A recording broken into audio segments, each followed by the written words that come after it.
up, everybody? I'm Brian York with Yorkymoto Garage, and I'm here with Patrick Wells. And we are going to talk about the world of mini bikes and three-wheelers and anything with wheels today. So, Patrick, let's start with you and tell us a little bit about your site and Sure. what you got going on. Well, first of all, nice to meet you, Brian. We've talked several times online, but never in person. I'm Patrick Wells, Southeast Vintage Cycle Rescue out of North Alabama. Just happened to be in Indiana over the weekend picking up some three-wheelers and stopping along the way and meeting up with all my friends. And I definitely didn't want to miss seeing Brian because he does some top-notch CT70 restorations. I think he kind of wants to show us around a little bit today. Yeah, we've got some projects going on here in the garage. Been super busy with different various projects. Mostly I do Honda 70s and 50s. I don't have any 50s in the work right now, but most of them do the Honda 70s. We'll start off with this one right here. This is a 1970 Honda CT70 3-speed model. This color is candy gold. They made the CT70 candy gold, and then they made it in a candy sapphire blue. And then they did our candy ruby red in 1970 in the 3 speeds. And this is for a customer. And then over here on the stand over here, this is also an H model. Or I'm sorry, this is an H model, but it's 4-speed. They made this in a candy emerald green, and they made it in the candy topaz orange, and then the what was the other color? We did another color. Candy blue green. So, and then we've got a candy blue or candy emerald green here on the corner over here. This one's fully restored. We just finished it up about 2 months ago. Beautiful bikes, completely restored. Another 4-speed. 4-speed, that's yep. correct. K0. Yeah, 1970. Now, do you, on your chrome fenders and whatnot, Brian, are those re-chromed or are those the original Hondas? The original, the one on the back is an original Honda. You can still get those in the package. Yep. Honda. The front ones, they don't make them anymore, so I sent that off to the chromer to have it re-chromed. Then the original muffler, they still make those, and then the shields and everything you can still get. So now these are the original guard. I always have those re-chromed. It's a beautiful bike. Handlebars, those are original handlebars. I had those sent off and had them re-chromed. A lot of times those are non-repairable. Sure. So anytime I get a set, I always try to keep them, have them re-chromed if they're not bent and pour all the heck. Do you have a chromer in Indiana you use, or do you have to go out of state? I don't. I have to go to Texas to get my chromer done. But the guy over there does a really good job. It's very reasonable. Super nice. We go back through and do the wheels back in the original Honda Cloud Silver. Every nut and bolt on this bike has been re-zinc plated and put back in place where it was originally. I don't put aftermarket bolts in. I put everything on the Honda bolts. They'll have a little number 8 on them, and that's how you know what's original and what's not original. Like we go back and through over here, and what we do is send everything off to polish, like the hub and the triple trees. Take all the triple trees and polish them, and go through a polishing process. And then the intakes, any of your timing covers, I send them off and have them polished. These are all polished and ready to go on your Yes. next job, right? The springs for the shocks, I completely take those apart and restore the shocks back to original. I don't use aftermarket shocks. I use the original shocks. So we go back through and here's the spark guards. I do have them re-chromed. Nice. Keep them in the package so they don't get dirty. Any possibility we can go shopping while we're here? And these here, that's nice. the backing plates for the brakes. Yeah. So we go through a lot of extent to, here's the brake pedal. Yeah. We have those re-chromed. Anytime you can save a little money re-chroming, a lot of times it's cheaper to do re-chroming than it is actual to get aftermarket. And it's better, and it's going to be better, yeah. Because you're using original parts. Now, do you do many K1 70s? I do a few K1s. I did one about 6 months ago, and it sold pretty quick. Also, I've got parts in here. Oh yeah, This is where all my tubes and headlight buckets and all the stuff. sure. Keep some of my painted stuff in here. Gotcha. Engine guards. Yeah, I usually go ahead and get those already re-chromed. I don't mess with the old ones just because they're super expensive too. But yeah, brake pads. I keep everything in there there's sets of handlebars that's been re-chromed, and then I've got some aftermarket. But I keep a pretty extensive inventory of everything. And yeah, over you do. here is my bins of I've got new parts, used parts, aftermarket parts. I keep everything in stock that I need to rebuild those bikes. And then back over here in the corner, what we will do is these are all the zinc parts that we have re-zinced. I have a company that I source the acorn nuts out of. I've got a lot of original Honda parts that we use, like these parts here for the steering nuts. All that stuff gets re-zinc plated, and it's all original parts that goes back on that bike. Same way with these muffler stays. The original shims for the front wheel and the back wheels, I just re-zinc plated everything.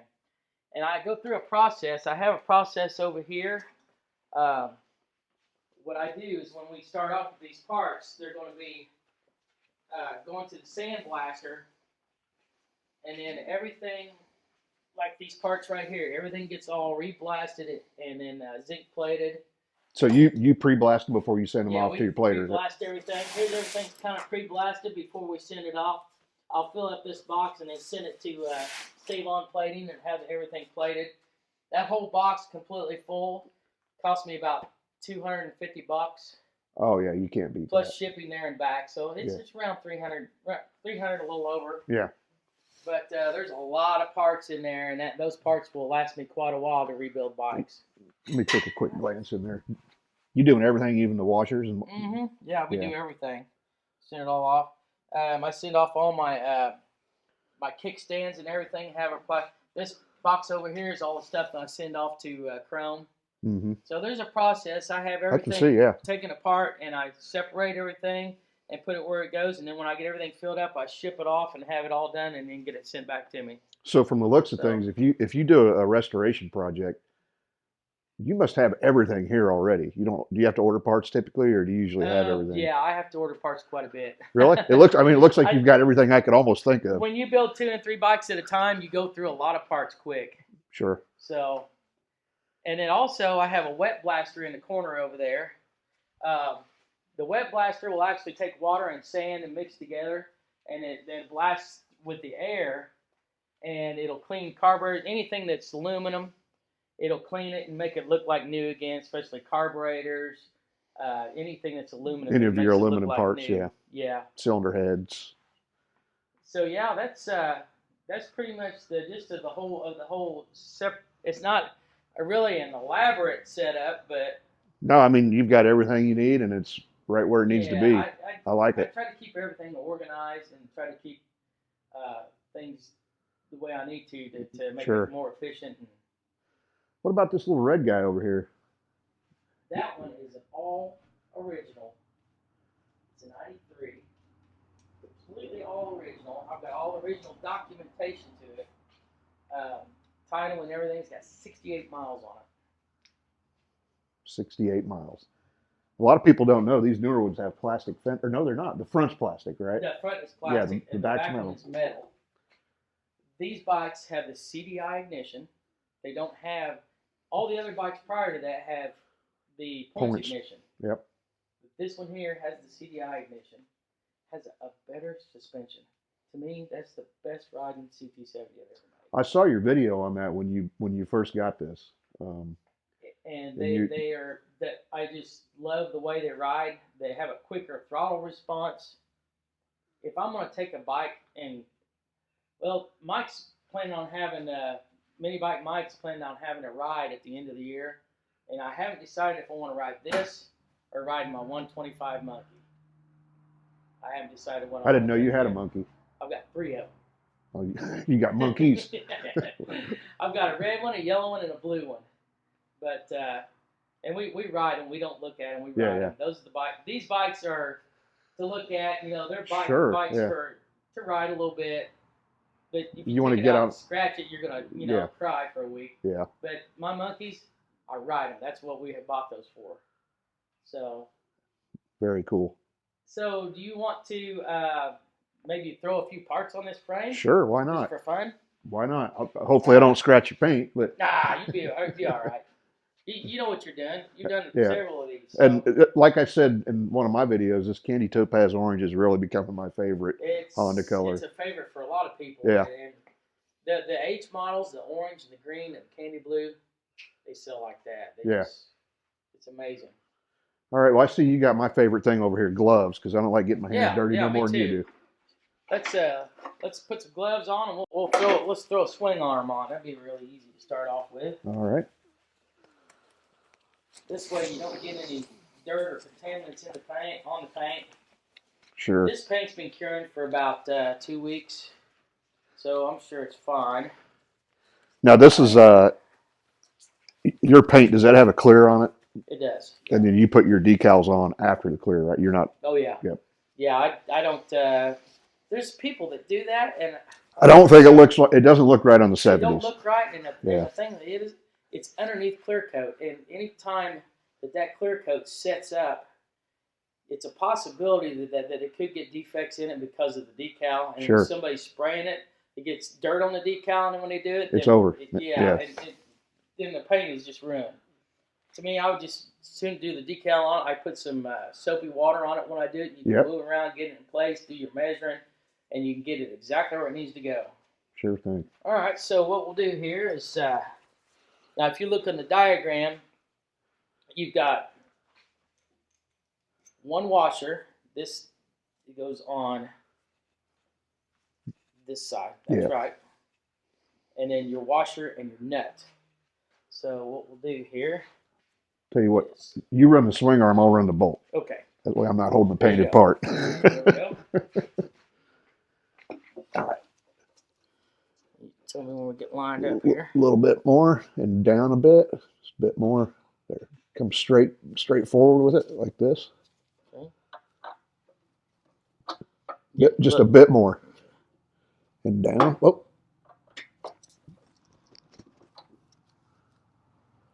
Okay, there we go. There it is. Yeah, you got it. All right. Perfect. Now this is a special nut too that goes on this other side, right? That is a nut that when you tighten it down, it won't come back out because it's It's like kind of like a lock locking nut. Yeah. So once you start threading it on there, it will get a little bit difficult. If I remember right, I think that is 12. If I remember correctly. Well, that's a 17. This is 17 over here. Mm-hmm. I think that may be a 14. It looks like. Yeah. Okay.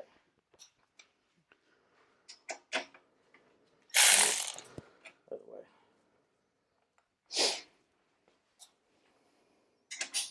So you went to see Mike, I did. and you guys do a video, or? We did. Yeah. Right. We did a nice walkthrough of his shop, and then we did another one, a Will It Run on a CT70, but I'm not going to spoil that one because I think we're both going to drop it at the same time. Okay.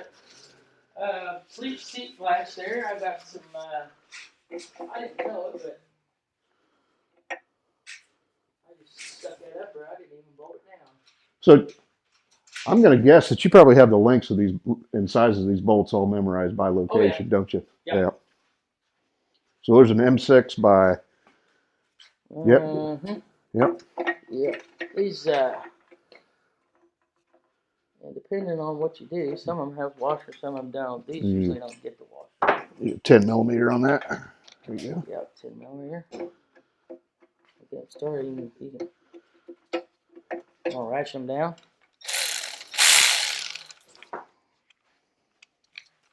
Oh, it was going the right way in the first place.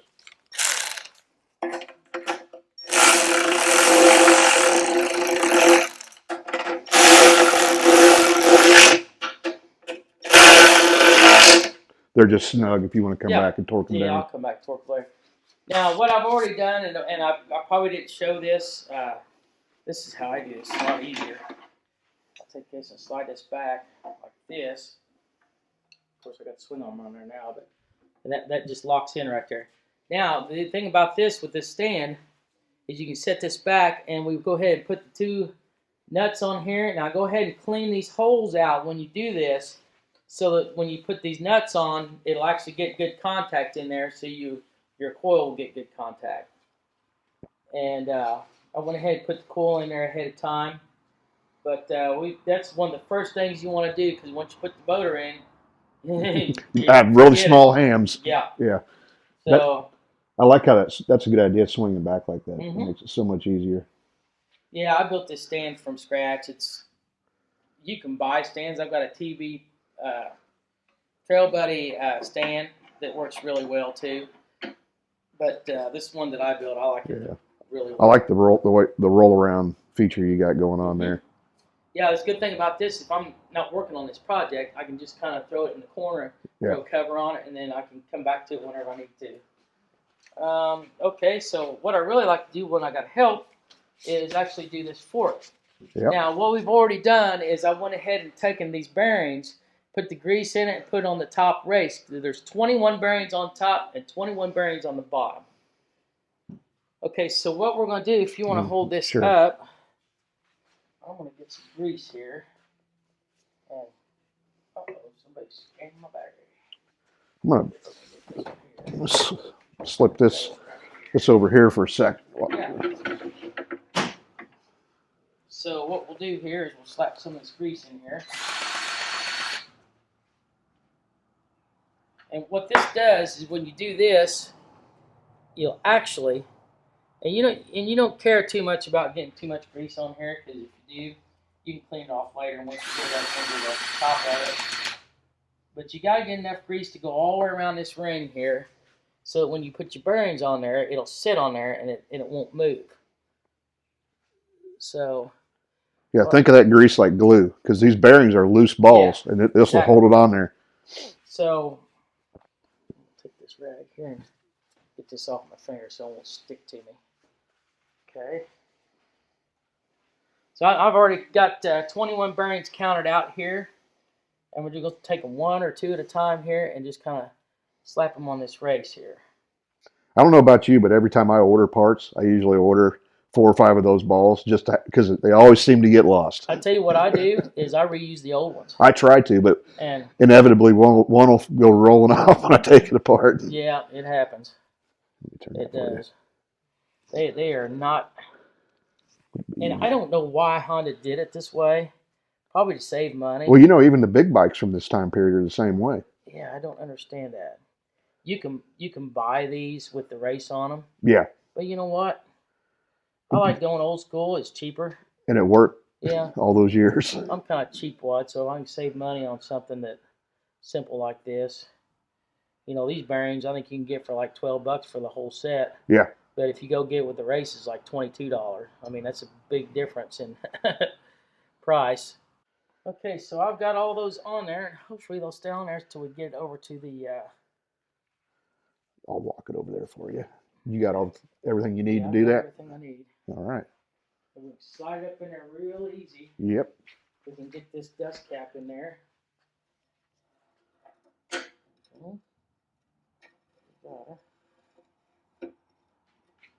There it is. There, perfect. We got that on there. This is what I like to see when I've got help. I usually don't have help, so I always take a clamp and put it on the top of it to hold it in, kind of. And then that's pretty much all there is to it. I got this wrench here. It doesn't fit perfectly, but it is a spanner wrench. It'll actually, you don't want to let that thing slip. No. Next thing you know, you got paint problems. Yeah, it's kind of hard. That's pretty tight. Yeah. I don't know what your standard is on that. I'd probably take her just a bit more. Yeah.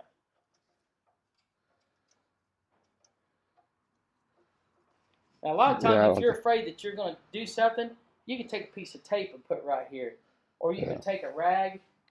A lot of times, you can just take a rag like this and put over this while you're doing that. If it does slip, you're going to hit the rag and not actually. I've done a few of these, so. Come on in here with the camera real quick and look how beautiful this paint is. You'll understand why he wants to put that rag on there. I'd have done the same thing. That is just.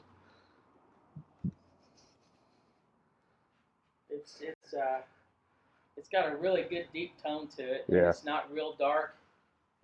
This bike shouldn't be a burnt orange. It should be a mid-range orange, and I think the guy did a pretty good job of doing this. There it goes. Yeah, there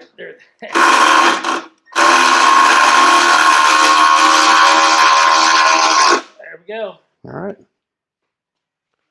Fenders are in. Oh,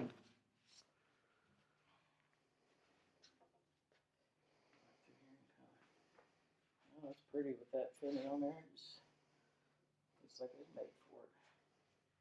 So do you put your main frame decals on last? Is that your? Depends. What I'll do is I'll put the when I probably get some of these other parts on here, I'll just go ahead and do these. Yeah. Now on this one, the actual decal, most of them have the red here. A friend of mine corrected me a while back, Mr. Bill Schultz. He says you can't do an orange one without doing the light colored orange Trail 70. So. Is it different on the orange ones? Depends on who you ask. Okay. But you know what? I'm gonna do this in honor of Bill, so make sure he knows that you did. Happy. Yeah. So anyway, I'm gonna do this with the orange because it matches the orange. Yeah. Now on the red, if you look at that one there, that's definitely a red. It's more of a red. Yeah. And on the green and the blue, then you do the red, and this one has a lighter orange. Yeah. So yeah. So I've seen enough of your builds, so I know you know where to put those decals on both of them. But my question is, do you have some measurements, or you just been doing it that long? I do. You could... If you go from the edge of here to here, now I'd have to look at my book and think. Yeah, you don't have to give. I want to say it's like 4.5 from here to here to the top of this edge right here. Okay. So. And then obviously the orientation is pretty straightforward. And I've got a video on this that tells you how to do that and how to put stickers on. Okay. I do I have to go back and look at that one. Yeah, absolutely. So. And then. We got one more thing that I want to do, and then I think we're finished. Okay. Gonna put some wiring in it. Yeah. This is pretty easy. It's pretty straightforward. A lot of people get intimidated with this. Just match the colors up. Especially on the HKO. You've got 4 wires going into it. But when you get all the wires up there, it's like it's plumbing nightmare is what they think. Yeah. But really, everything's color coded. You just plug it into. This is a brown and red. All the brown and reds go into it. The green and yellow goes into the brake light. The brake light, and the other two goes for the headlight and another ground. I can't remember. I think that's that, and then this one I think is the horn, I believe. But all your reds go together, your greens, and then you got a green and yellow stripe goes to the green and yellow wire on the other stuff that goes once you get it in there. It's pretty straightforward. But I got a key switch here. Oh shoot! Yeah. Now this is really important. A lot of people don't realize this. You have to get a good contact and good ground when you do this. Mm-hmm. And I've already done this. I take a knife and go to the edge of this. See how it's kind of silver right there? Yes, sir. Yeah, I see that. You want to do that because so when you put your switch in there, it gets good contact. If you don't, a lot of times the paint will get in there, and then you don't get good contact, and your switch don't work. Yeah. And you get 100 people calling you, why is my switch not working? Well, you didn't take the proper steps to put it in correctly, so you have to go back, take your whole bike apart, take the tank and everything out of it to make it right. It's much easier for just take an extra 5 seconds. Okay, so this only plugs in one way. It's and if you have any questions, you need to go back and look at my troubleshooting video. I've got 17,000 views on that thing. But it tells you about the wiring here with this switch, and then you check the wiring here to make sure these wires match up, because there's two different switches. There's a 70 model switch, and then there's a 71 through 80s model, and the blue wire is in the KO. If you get one of these that's got a black wire and it doesn't have the blue wire in it, it's the wrong switch with this KO harness. So you can go back and look at my video, my troubleshooting video, but you got to have that correctly or it won't work. And we're going to have a link to his channel in the description. Definitely check it out. He has a lot of good how-to videos. So we're going to make sure that we plug this green wire in. And we do this right here prior to putting it in there. It's a little bit easier. Getting the daggone thing through that hole and getting it fished up there is the hardest part. Okay, so I'm going to take these two together. I'm anxious to see what your technique is. There's not really much of a technique. It's kind of just finagling, basically. Yeah. You want to hold on to that. I'm going to slide this up here and there, and what we're going to do is pull the wire. I'm going to turn this around so they can see it. Yeah. I'm going to pull the main wiring through here.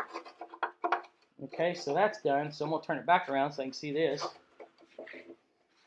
So you stick your hand up in here, and there's a notch on that switch, basically. And we've got to try to turn this notch around, which is kind of a bear. Now, if you go to the gym and work out a lot and you got big arms, this might be a problem. Yeah. you can kind of slide it up in there and try to use a pair of needle nose pliers. Yeah. Which I don't do. I just stick my hand up in there. I've seen guys try to come at it through this other hole as well. You can do that way, too. If I can get, I'm trying to get it turned around to what I usually do. Now, a lot of times what you can do is put the key in there after you get it slides and then twist it. Yeah. Okay, so what I'm going to have to do here is put my finger on this side of it. Okay, I got it. Can you get me that key over there? Yeah, here we go. So what I'll do here is take this and we'll stick this key in here. And if you got it lined up. Yeah. So I got to try to find that notch, which is right there. You just gotta be careful not to let it slide out and scratch your paint. There it goes. Okay, so what this is one of my pet peeves. I hate this, and when I see it with somebody else, I always rip them over it. You always get two keys with this, and I'll see people that have both of these keys on here, and I have it here, and that thing's dangling. This other key's just dangling there. Well, guess what? If that thing's dangling there and it's driving down the road, guess what it's doing? It's beating up and scratching your paint. So always just take one key off, leave this key up here. You can leave the ring, it's not going to hurt nothing. I take this key and I usually zip tie it to the handlebars when I give it to the guy, because I don't want to take a chance of this getting up there and scratching the paint. Or you could walk past it or something and actually hit it with your hand. Next thing you know, it's got a scratch in it. So it's just tools and things that I normally do that a lot of people don't do. You've seen the plastic caps for these keys. So Mike and I had a discussion yesterday, and we were trying to figure out, was that an accessory or was that a dealer thing?